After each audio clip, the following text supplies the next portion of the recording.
Hi, I'm Lori. Welcome back to Milkweeds and Roses. We have something rare this time of year, an actual decent day. It's not scorching hot and super humid, so I thought it'd be a good time to get some garden chores done. I wanted to invite you, first of all, to take a look. Well, I've got my tomato plant, cherry tomato plant producing, which is great. That's going on. But also in the background, do you see Mrs. Robert Bryden is starting to bloom right behind me. Tiny little blue blooms. And you wait all year for that. I wounded up the trellis earlier this spring to give a little more room to some other plants and maybe to highlight the blooms. And remember, this Mrs. Robert Bryden is the type of sprawling clematis. It's not a vining clematis, so it needs some help to go up a trellis. So I gave it that. In addition to checking out those blooms, here's a close-up. Also have a couple of plants that I got super bargain, so I thought that I would fill in a couple of spots that have presented themselves in the garden. Okay, one of them is this Stokesia. So this is borderline hardy in my zone. Remember, I'm 5B here. I was going to plant this in the north garden down below, where I have a lot of pinks and reds, and I'm in sore need for something blue that's rabbit proof, and of course this certainly is. But you know what, it actually kind of likes dry conditions, and since it's borderline hardy, it's really hardy only to a zone 6, I thought I'd be better off if I give it full sun in an area that also stays dry, because a lot of these borderline plants succumb to winter, not just because of the cold, but because it's cold and wet. And that's a deadly combination, actually, for a lot of plants. So we're going to put this little beauty in the rose garden. And I have a sedum, Little Miss Sunshine sedum. See, isn't that cute? I thought she was kind of cute. Also, most sedums like it pretty dry and full sun. So I'll be looking for a spot for that. We'll see what we can find. I have a couple other things. I picked up a couple of wire plants, and these aren't hardy, these are just annuals, but putting these in a pot along with a thriller or a central plant would be a nice combination. I have something in mind, but right now I'm currently growing carrots right there. So when they're ready to come out, I could put the wire plant in. I also have a couple of coral bells. Let's take a walk. Okay, everything else looking really good. Fish are happy, swimming up, as they always do. I have a Paja lily. I hope that's how you say that, Paja. Anyway, it is not hardy for this zone, so I'll have to lift these little corms in the fall and bring it in before the freeze. And I put an Agastaki in here. It's a good pollinator plant, likes sun. I'll just be watching that, see how it goes. Evergreen, this is a house plant, just having a summer vacation out here. Another lily. Anyway, it is not hardy for this zone. And this is the pot that has some petunias in it, supertunias. I'm not doing too well, actually, but and some alyssum is blooming, so I do like that. And then the pink of my hollyhock. Boy, the rabbits really went after her this year.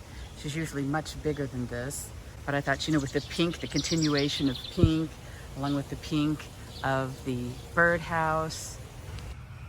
I have a perfectly Picasso speedwell, another new plant that I put in here, which I see I'm going to have to deadhead. Pollinators love this.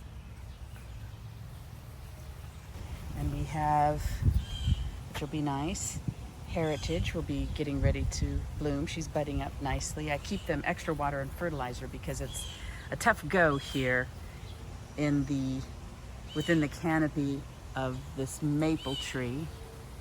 And their roots just suck up all the moisture and all the nutrients, so I really have to keep her watered. check out Empress Woo. Woo is looking woo-woo. Yeah, she's looking awesome.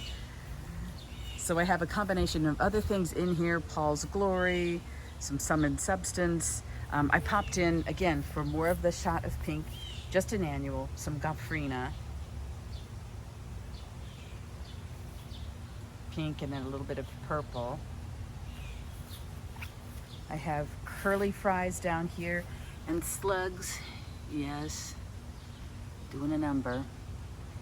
And lipstick blonde.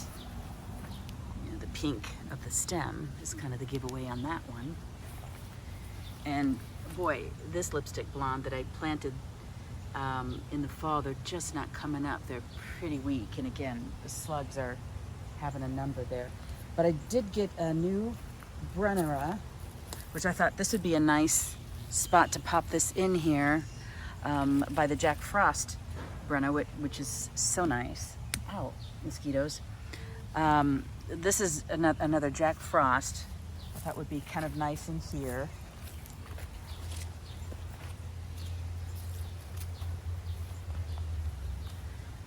And a couple of these other just foliage plants. But again, I like the touch of pink from the leaves that picks up the pink of the hydrangea. At least that's the thought. Boy, I might have to come back or get some bug spray. I'm just getting chewed alive. We have Alexandra's Great Brunnera. I haven't tried this one before, but this is new, so I thought this would be a good spot to plant her right here.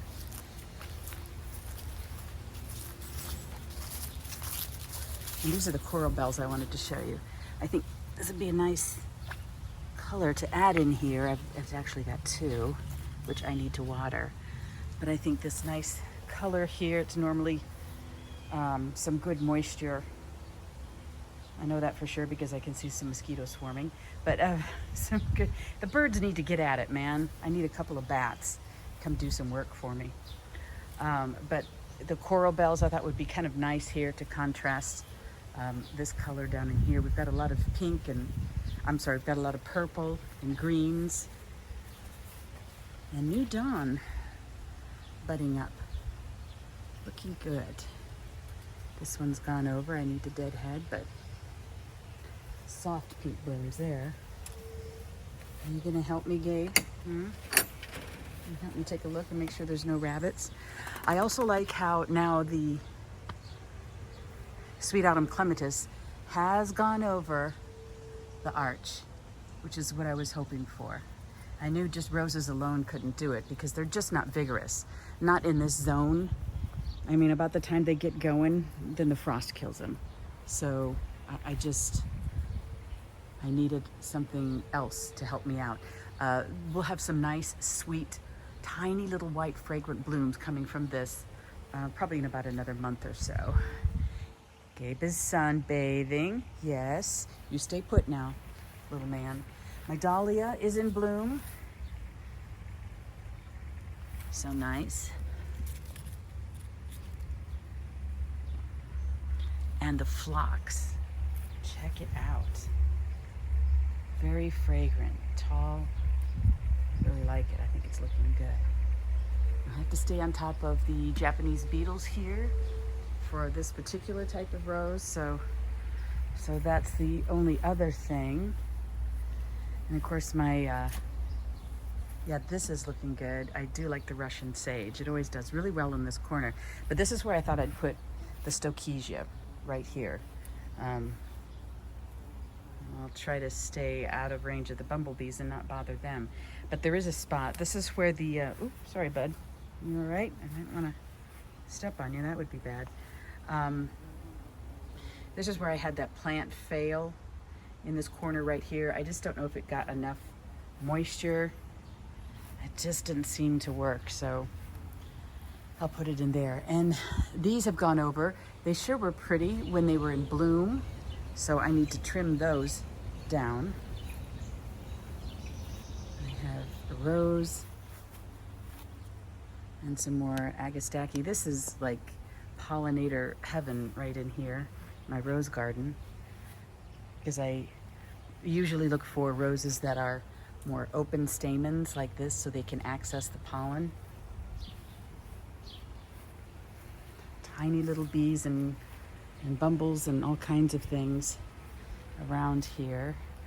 Oh, I've got some more deadheading to do. But different forms of salvia.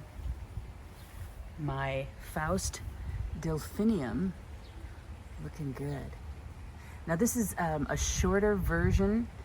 The others usually get like 4 to 5 feet tall. So this one supposedly doesn't need stakes. But you know what, it's growing amongst the salvia to help prop it up. So, and this side of the garage, the south side, doesn't tend to get a lot of wind. So I'm hoping she'll be good to go there. But man, she is a beauty. And the fairy in bloom, my baptisia. Some hardy mums. Ooh, pardon the shadow there. I also added this, just a mandevilla, for some vertical bloom, some vertical color I thought was needed. And here's another gomphrena hanging out amongst the cat's pajamas, nepeta, which I deadheaded, but there's a second flush starting up now, so that's a good thing. I have another clematis, which is now starting to bloom within this rose bush, climbed up, sprawled among there, so that's good. No sign of skyfall. I know I planted skyfall here, but there's absolutely no sign of her, so I don't know what's going on there. Louise Clements, not a real floriferous rose, but she sure is pretty when she does bloom. The leaves look healthy now that we're past all the